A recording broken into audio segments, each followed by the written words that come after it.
Olá, alunos do CPMG Nível das Neves, aqui é o professor Alisson Matutino de Souza. Hoje, na aula de atualidades políticas, econômicas e sociais, dentro do eixo política, nós vamos trabalhar hoje o conceito de políticas sociais e políticas de governo e econômica. Primeiro, antes de dar início à aula, mais especificamente ao conceito de política social, que é o foco da aula de hoje, vamos entender um pouco o que é o conceito de política. Lembrando que não é a intenção esgotar o conceito, mas só um conceito preliminar, de forma geral, para a gente entender para qual canalização a autora do texto vai dar o ensejo da sua defesa hoje. Política denomina-se política a ciência do bem e governar um povo, constituído em Estado. Em um Estado democrático, essa governabilidade é exercida pelo poder público via representantes conduzidos ao poder direto ou indiretamente pelo povo. Então, política é o nome que se dá a essa capacidade do ser humano, digamos, criar as diretrizes, né, com o objetivo de organizar o seu modo de vida, um modo de vida em comunidade, em sociedade. Então, essa palavra aí, como a gente viu, traz no seu ensejo, na sua menção, aquilo que está vinculado entre a relação entre o Estado e sociedade civil, ou seja, entre governantes e governados. E lembrando que nós estamos num regime de governabilidade democrática, essa administração aí pública, em termos das suas ações de política, deve, no caso, buscar o objetivo final, que é administrar o patrimônio público e promover o bem público, isto é, o bem de todos. Então, direto ou indiretamente, a nossa democracia, no caso que nós temos uma democracia semidireta, que a gente viu muito bem isso na aula de sociologia, no conceito de democracia. Então nós temos aí uma participação indireta do povo, não só na questão de eleger os representantes, mas também através de plebiscitos, de toda uma consulta popular que, apesar de não funcionar como deveria em termos de participação do público, ela pelo menos ainda tem aí um ensejo de uma certa participação, através do plebiscito, referendos, que é uma forma de participar além de uma cobrança mais direta, se caso tivéssemos uma consciência de classe, que é uma das coisas que o texto vai trabalhar, que é tão escassa no Brasil. Então, continuando, quando o Estado busca em suas realizações esse atendimento das necessidades básicas da população, segundo o texto, garantindo toda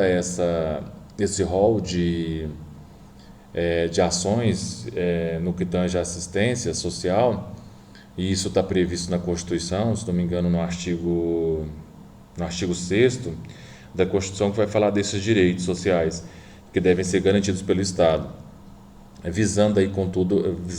sobretudo, a questão do bem-estar da população e dos brasileiros como um todo. Aí, além dos que o texto cita, além da assistência social, educação, saúde, segurança, etc., nós temos cerca de mais ou menos 11 direitos sociais que o Estado deveria desenvolver em torno de políticas sociais, no sentido de atender às necessidades e às demandas da população brasileira. Então, o Estado tem aí como mote, como foco, a partir da nossa Constituição de 1988, esses 11 direitos que devem ser resguardados, digamos, para que de fato efetive e implemente uma política social por parte do Estado em parceria com a sociedade civil. Então, nesse raciocínio aí, política social e política econômica caminham juntos, se a gente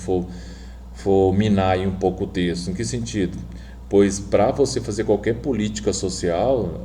seja de segurança, de saúde, de educação, você precisa necessariamente de orçamento. Então você precisa desse orçamento público para a execução de tais políticas. Então, as políticas sociais, na medida em que o Estado desenvolve a sua competência de promover as ações e essas intervenções que visam promover esse bem-estar social, elas estão nessa parceria direta com o povo, porque para não tirar aquela ideia que nós trabalhamos em democracia, que as políticas sociais, bem como a democracia e todas as assistências sociais, é uma benesse dada pelo Estado ou o governante. Não, não é por esse viés que a gente vai trabalhar e a gente vai desmistificar essas ideologias, porque a a sociedade civil tem uma interessante parcela nisso, não só no sentido de cobrar aquilo que lhe é de direito, mas de ter essa consciência crítica, de pensar a política e a população do bem-estar como um todo, na sua universalidade, não perdendo o foco aí dessa participação popular, sobretudo pelo alto índice de impostos que nós pagamos para sustentar toda a classe política e todo o nosso Estado. Aquilo que nos é devolvido em termos de políticas sociais nada mais é do que um direito nosso, um direito resguardado na Constituição, visto que nós temos aí uma participação grande nessa colaboração da construção de uma sociedade civil, de um Estado em que esteja permeada essa ideia do bem público e do bem de todos. E no sentido mais profundo, que é a defesa da autora do texto, é que para debater política social e buscar esse bem-estar social, a gente não pode perder aí, para além da formalização do conceito, que posto da forma como está, que é buscar o bem-estar social e o Estado, de certa forma, tem que garantir isso, que está na Constituição, nós não podemos perder de vista, segundo a tese da autora, que debater política social, não podemos perder a noção de classe social, lembrando que a política, então, corresponde nesse sentido aos interesses da classe política e economicamente dominante. Então, você tem um interesse aí de acirrado das tensões em torno dos interesses das classes, que vai refletir sobretudo em como essa política social vai ser implementada no Brasil. Então, sobretudo, se a gente for pensar na questão do capitalismo, como o próximo slide vai revelar, o modo de produção capitalista vai demonstrar bastante esse conflito aí de interesses em torno das políticas sociais. E assim, refletindo sobre esse modo de produção capitalista em torno dos interesses antagônicos de classe, é inevitável que nesse processo de tomada de decisão em torno das políticas sociais, dentro de toda a lógica desigual e da exploração da força de trabalho, de como aquilo que é produzido pela maior parte dos trabalhadores, que sustentam toda a base do capitalismo, então na relação capital-trabalho, as políticas sociais aí vão estar à mercê dessa relação exploratória, porque como o Ben Achage revela aqui, no capitalismo, os bens produzidos socialmente vai ficar basicamente garantido por uma pequena classe, a classe burguesa, que detém os meios de produção, e por deter os meios de produção, ela que digamos, determina os rumos da economia, os rumos das políticas sociais. A defesa do autor é que a política social não foge a essa regra dessa relação capitalista e, sobretudo, das profundas desigualdades que estão, digamos, no bojo do próprio capitalismo. Então, você tem aí, digamos, todo um conflito de interesses, de tensões sociais, que vai envolver tanto a questão do debate econômico daquela determinada sociedade, como estamos analisando a sociedade brasileira, então mais especificamente do Brasil, em torno da parte da decisão do Estado no processo de desenvolvimento e dessas alterações possíveis em torno das políticas sociais, não vai ficar livre das tensões e dos interesses distintos, então, em que vai, digamos, canalizar essas políticas sociais. Então, você tem que ter aí, como a autora bem coloca, sempre essa ideia de fundo que o regime capitalista ele vai ser esse regime de conflitos, de tensões em torno de interesses, seja pela parte da política, seja pela parte ideológica e sobretudo pela questão econômica, que é, digamos, a base de toda a sociedade. Então, nesse sentido, caminhando com a nossa aula, política social ela é uma política própria das formulações econômicas capitalistas contemporâneas, de ação e controle sobre as necessidades sociais básicas das pessoas não satisfeitas pelo modo de produção capitalista. Vou fazer uma pequena pausa aqui para explicar historicamente essa questão, que política social, meus caros alunos, só surge no capitalismo. Por exemplo, no final do século XIX, início do século XX, mais ou menos 1840, 1910, dependendo do país, do território aí,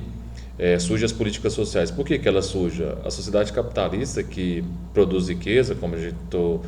nesse viés capitalismo, não era distribuído para todos. Lembrando que um dos lemas políticos da Revolução Francesa era igualdade, fraternidade e liberdade. Não chegando para todos essa igualdade, sobretudo econômica, e lembrando que a liberdade que era muito mais jurídica e só tinha, digamos, liberdade quem tinha território. Então, e muito menos a fraternidade, né? A fraternidade ficou mais com os povos sul-americanos. Então, buscando efetivar esse ideal de igualdade, já que não chegava para todos em termos de organização social, política e econômica das sociedades europeias, você tem ali grandes protestos, grandes lutas sociais, que cada vez mais vai forçar o Estado a gerir, digamos, ações em torno da ideia de gerar mais empregos, dada ali a passagem do capitalismo concorrencial para o capitalismo monopolista e todas aquelas transições e as tensões que faziam parte dessas transições. Então, as políticas sociais, elas surgem justamente como uma forma de fazer com que o Estado cumpra um papel preciso nessa reprodução social, ou seja, ele vai atuar como um meio de colaborar com a produção da riqueza, só que ele não vai, digamos, atuar diretamente na produção, mas ele vai colaborar a partir de políticas sociais ou que comumente chamamos na sociologia de salários indiretos, ou seja, que seria educação, saúde, previdência social. Então, o Estado vai colaborar para que a sociedade alcance esse objetivo de mais lucros. Então, aí você tem aí presente uma necessidade das políticas sociais como uma forma de mediação entre o acúmulo do capital por parte digamos, da pequena classe burguesa e ao mesmo tempo para tentar apaziguar as tensões em torno da grande massa de desempregado formada ali no capitalismo monopolista, nessa passagem que teve. Então, dentro dessa perspectiva, as políticas sociais elas veio como uma forma de gerir essa força de trabalho aí e tentar, digamos, criar mecanismos e até ampliar a questão da participação da classe trabalhadora em torno da produção para garantir, digamos, todo um estado um estado de bem-estar para essa classe que está sendo vilipendiada em todos os seus sentidos, sobretudo na questão da grande massa de desempregados que vai formar na Europa com a questão da segunda revolução industrial e todas as dificuldades que a própria Europa passa em termos de consequências dada a essa grande massa de desempregados, fome, e toda a questão de problemas que todos os sociólogos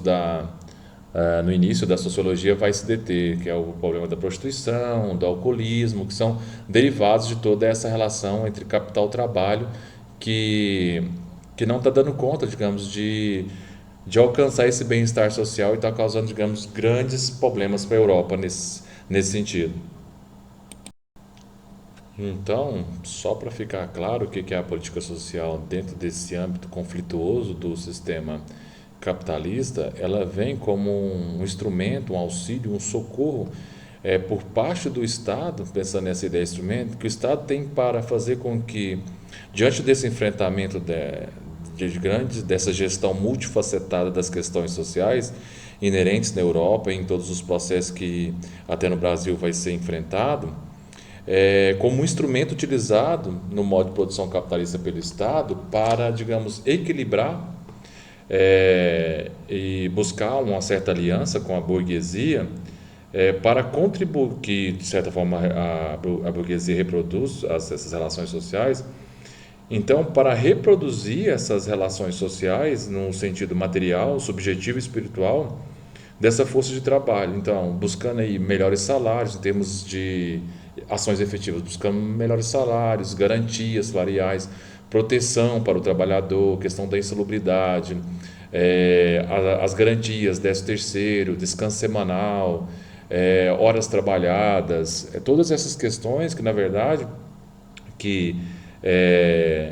para não soar como uma benesse da classe detentora do poder, a burguesia, mas veio de uma luta aí em torno dessas reivindicações que o trabalhador conquistou em termos de união de classe. Lembrando aqui que, como a autora bem ressalta aí, trabalha aqui não só a mão de obra do trabalho empregatício em termos de carteira assinada, de um trabalho garantido em termos jurídicos, mas pensando em mão de obra aqui, ou a força de trabalho no seu sentido geral, tanto aquele que está no trabalho formal como aquele que está no trabalho informal. Aqueles trabalhadores que engrossam aí a fileira dos desempregados têm que arrumar alguma iniciativa fora do mercado de trabalho formal para sobreviver, digamos, os ambulantes, todas essas pessoas que estão no mercado informal. E antes de adentrarmos mais para o tema mais propriamente dito, em termos de fazermos o link com a defesa da autora, que é a questão da política social que está necessariamente perpassada pelas relações de classe, pelos interesses da classe dominante, cabe uma diferença aqui entre políticas públicas e políticas sociais, que às vezes há uma certa confusão. Lembrando que políticas públicas, ela é uma ação ou intervenção do Estado, de um determinado governo, digamos, demarcado por uma, por um determinado momento histórico que visa aí atender às demandas prioritárias de uma sociedade. Então, essas demandas podem ser sociais, econômicas, de gestão, de infraestrutura da máquina estatal, e não é necessariamente a política pública, ela não tem esse cunho necessariamente só social. Uma política pública, quem desenvolve de fato é só o Estado. Ele pode eventualmente aí, digamos, buscar uma, uma parceria com a iniciativa privada, com uma ONG, mas a iniciativa é sempre do setor público. Já a política social, ela faz parte das políticas públicas, digamos, e ela pode também vir de uma iniciativa privada. Você pode, por exemplo, uma empresa que vai desenvolver uma política social dentro da sua própria empresa, no sentido de buscar uma cooperativa de dentro dos seus próprios empregados, uma política social colaborativa em torno do sistema habitacional. Suponhamos que ela vai, digamos, contribuir para que aqueles empregados tenham a sua casa. Então, ela vai buscar gerir aí parcerias com bancos, etc., para financiar as casas dos seus funcionários. Isso é uma iniciativa privada fazendo uma política social. Então, para ficar claro, a política social, ela tem, assim, digamos, toda passa por vários setores, desde da iniciativa privada, o primeiro setor, que é o Estado e o governo, até chegar no terceiro setor, que entra aí as ONGs, as entidades filantrópicas, associações de bairros, movimentos sociais. Tudo isso pode entrar no rol de políticas sociais. No próximo slide eu trouxe uma separação que vai ficar bem mais clara para vocês, aí, em torno de o que gere a política pública no geral e onde está circunscrito a política social.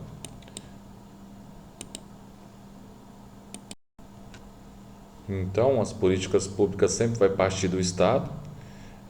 Não existe política pública que partam apenas da iniciativa privada. Então, nesse sentido, pensando nessa diferença aí, aqui nesse quadro dá para perceber bem o tanto que o termo políticas públicas é algo bem amplo, que pega desde a gestão pública, a infraestrutura, políticas econômicas e políticas sociais. Nós temos aí um rol muito grande de iniciativa por parte do que o Estado deve gerir, manter e garantir. Agora, as políticas sociais é um âmbito bem mais restrito, digamos, no sentido de pensar a comparação com a política social, e elas são desenvolvidas necessariamente pelo Estado e também pela iniciativa privada ou as ONGs, como eu já bem falei para vocês. Então, ela tem essa especificidade em torno da política pública, Lembrando que aí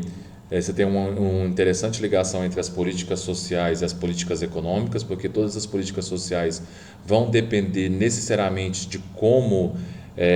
o Estado se organiza em termos de economia. Digamos, vai precisar de todo um orçamento aí para garantir todas as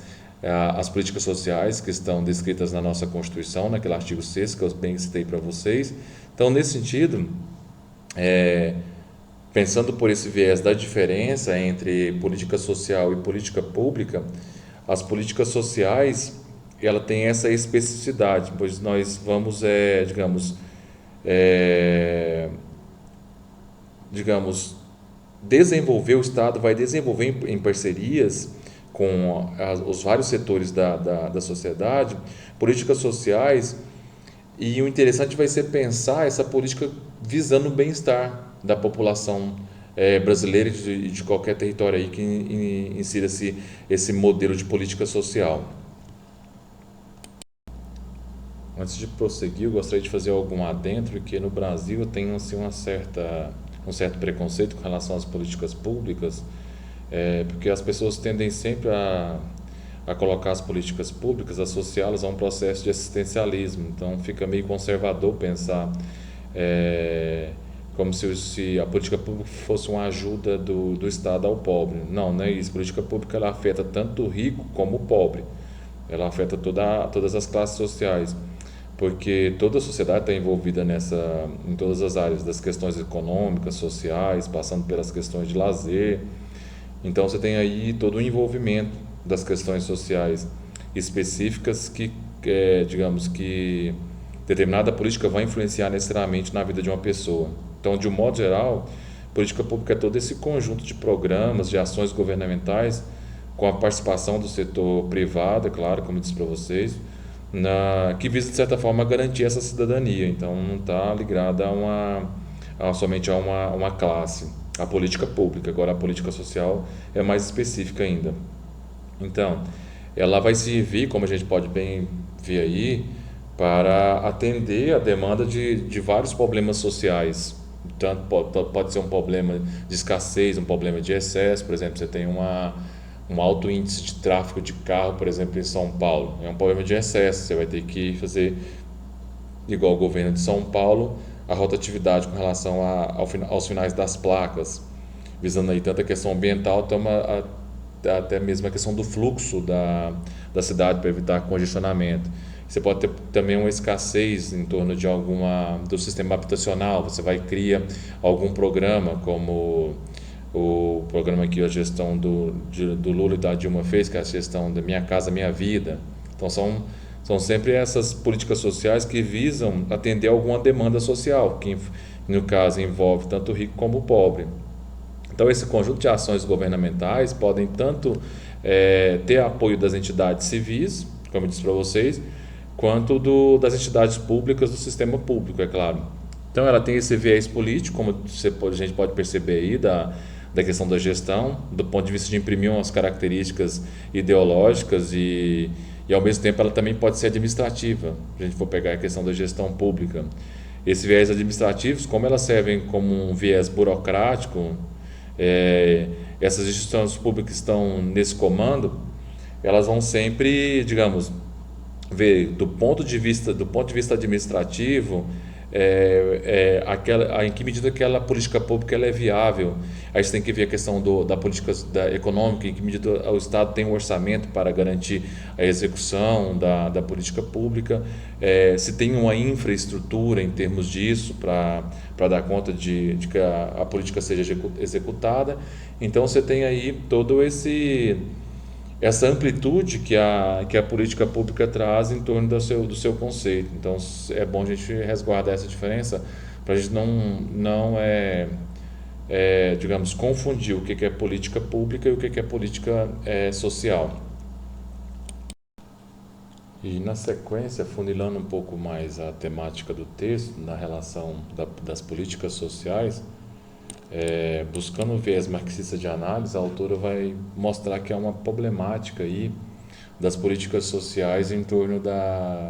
das próprias contradições que é inerente ao capitalismo, sobretudo uma das principais aí, que a autora coloca, que é a relação entre capital e trabalho. Essa relação é uma relação contraditória, em termos marxistas, porque você tem, de um lado, um capital que é produzido socialmente, mas ele fica nas mãos de uma pequena elite burguesa, e essa elite burguesa, na visão marxista, é ela que vai compor o Estado. O Estado vai gerenciar toda essas competências funcionais, até mesmo as diretrizes estatais, visando os interesses dessa classe burguesa. Por isso que você tem uma problemática na compatibilidade aí entre das políticas sociais nesse binômio capital-trabalho. Se o trabalho é feito pela classe trabalhadora e ela não se apropria do que é produzido socialmente, esse capital no seu sentido aqui geral, tanto não só a questão do dinheiro, mas também todos os meios de produção, do qual o trabalhador não produz, ele tem só, não tem, quer dizer, não é dele, ele só tem a força de trabalho barata aí para oferecer no mercado de trabalho. Você tem um trabalho que virou mercadoria também no capitalismo. Se eu tenho só a mão de obra, então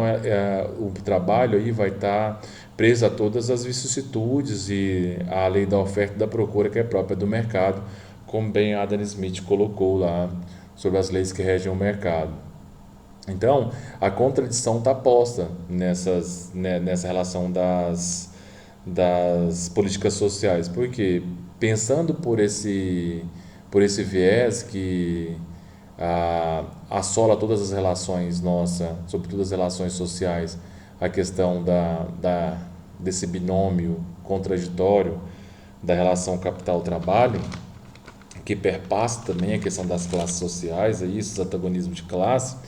O Estado, na visão da autora, vai ser um gestor, digamos, que não está fora dessa relação, mas como um ente, uma instituição político-administrativa que está permeada por essa relação conflituosa. O Estado vai buscar, de certa forma, na visão da autora, contribuir para a ampliação, na verdade, dessa, dessa desigualdade, sem, contudo, colocar o problema a brancas nuvens, no sentido de trazer à tona. Então, você vai ter aí um Estado gerindo, na verdade, os interesses de uma classe só, e ao gerir o interesse dessa classe só, ele vai, digamos, esconder essa contradição e essa problematicidade das políticas sociais, que ao invés, no caso de efetuar uma política social que venha ao encontro dos direitos sociais necessários para a classe trabalhadora, na verdade, ela vai impor uma contraprestação de serviço aos trabalhadores, que é como se os próprios trabalhadores pagassem por aquilo que é devolvido em torno de políticas sociais. Fica essa ideia de que é benesse, de que é presente do Estado, mas não. Você vai perceber de fundo a ideologia burguesa perpassando a relação da relação capital-trabalho e, sobretudo, as políticas sociais que estão aí no rol dessas dificuldades próprias das contradições que o capitalismo traz. Seguindo o texto, só para esclarecer um pouco mais isso aí, trocar por miúdo, essa relação que a autora bem coloca, essa problematicidade da política social em torno do capital-trabalho, é como ela diz aqui, só para ler, esclarecendo: a política social, de qualquer forma que seja manifestada, é garantida e efetivada apenas com o custeio dos próprios beneficiários, ou seja, dos trabalhadores assalariados. Então, tal custeio, segundo a autora, é imposto ao trabalhador ante a justificativa de ser ele mesmo mantenedor de todo um conjunto de benefícios concedidos pelo Estado em prol da classe trabalhadora. Então, aí fica mais claro entender a defesa da autora no sentido de pensar a relação do binômio capital-trabalho, das contradições, em que, na forma social como o capital aparece na lei, ou seja, no contrato jurídico que se impõe ao trabalho, quem produz o valor e o valor que se valoriza é o trabalho. Então, digamos, a substância do trabalho aí é produzida pelo trabalhador, ou seja, a substância capital, mas ele não produz, ele não tem substância. Quem tem substância de fato aí é o proprietário da mão de obra. É ele que trabalha em função das condições impostas a ele. Então, portanto, formalmente ele não é nada, enquanto o capital é ao contrário, substancialmente tudo, né? Mas ele não tem a substância, o capital. É aí que está a ideia do custeio que o próprio trabalhador é imposto ao trabalhador e ele mesmo é que, digamos, financia isso tudo. Só que é, o capital, ao privar o trabalhador formalmente ali desse produto e transformar o seu trabalho em mercadoria, você tem o próprio trabalhador sendo privado daquilo que deveria ser dele. Então, tá na própria, e é feliz a palavra latina propriedade privada, porque a propriedade privada vai privar o capital, que é essa força social, vai privar a classe trabalhadora do capital. Esse capital vai ser direcionado ao aquilo a quem ele não produz, no caso, que o produtor não é a burguesia. Esse capital ele é produzido como um valor pela própria classe burguesa, mas não fica com ele. Ele não fica com as mercadorias que ele mesmo produziu, isso é uma das contradições. Só que o Estado, como mantenedor dessa classe, que economicamente é mais ativa e, digamos, é a que compõe o Estado moderno, ela vai, digamos, camuflar e tudo aquilo que que o Estado vai colocar aí em termos de políticas sociais, na verdade, quem está pagando por essas políticas sociais é o próprio trabalhador. Como a autora mesmo coloca aí em termos de exemplo, a garantia da Previdência, que é descontado sobre os investimentos, a questão do serviço social de saúde, para se tornar mais eficiente, cobra-se a CPMF, que é o imposto em torno das transações bancárias, e todo o rol de impostos que nós pagamos, a classe trabalhadora, que sobre o signo de uma defesa da Constituição de que a Seguridade Social deve ser efetivada a partir da Constituição, na verdade somos nós mesmos, a classe trabalhadora, que sustentamos toda essa camada de políticas sociais, só que o Estado camufla isso como uma política social de custeio, como se fosse uma benesse dada pelo Estado à classe trabalhadora. Então, na verdade, ele esconde as contradições próprias do capitalismo e não leva em conta aí a questão da própria questão da classe social e da contradição posta entre a relação capital-trabalho, um capital que é produzido socialmente, mas é direcionado só para uma classe social, no caso a burguesia. E só para finalizar essa primeira parte da aula, a gente pode pensar até numa analogia, porque que não tivemos um estado do bem-estar social que ampliou consideravelmente as garantias sociais, o que vai explicar muito bem isso e por que nós não tivemos um estado que garantisse essa política social, que vai ser uma das defesas fortes no final do texto, é que aqui a luta de classe foi totalmente oposta da luta de classe que aconteceu na Europa, então a gente conseguiu os freios, digamos, nessa sede exploratória do capital em relação à força de trabalho. No Brasil, nós não tivemos uma ampliação das políticas sociais nos moldes do Estado do Bem-Estar Social Europeu, porque a luta de classes não galgou as conquistas e o grau considerável de hegemonia tal qual foi a conquista, por exemplo, nos países de economia central. Enquanto nos países de economia periférica, igual o nosso, nós não galgamos isso, infelizmente. Isso vai ser assunto para a próxima aula. Até a próxima aula. Obrigado.